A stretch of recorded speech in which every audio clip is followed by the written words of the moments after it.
Сайн байцгаана уу. Намайг Жамбасрын овогтой Мэгмаржаа гэдэг. Би Мянган улсын байгалийн зөвлөл газрын хамгаалтын захиргаанд 2021 оны 3 сараас эхлэн одоо хүртэл ажиллаж байна. Миний аав Жамбасрын Ховд аймгийн Цэцсүмийн байгаль орчны газарт 20 гаруй жил ажиллан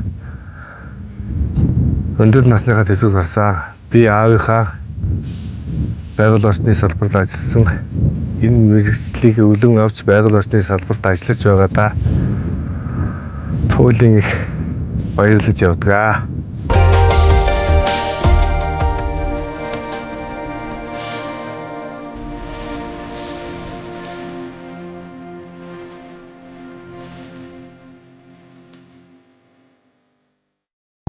За миний энэ хуралдаад орсон зорилго нь өнгөрсөн жилийн хуралдааны үйл ажиллагааг хараад сонирхолтой гоё санагдсан.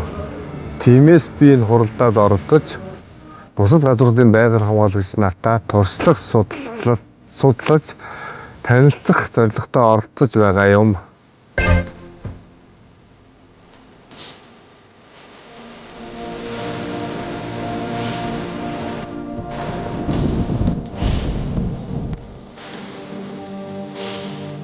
Нэг 23 ардын бүгдээ одоо смарттай явна.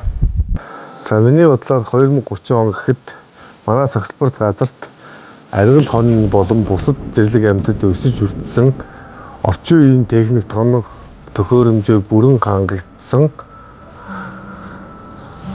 байгаль орчинд хандах ард иргэдийн ухамсар өөрчлөгдсөн манай бүс нутагт байгаль орчны гэмт хэрэг зөрчилгүй байх болов уу гэж бодож байна.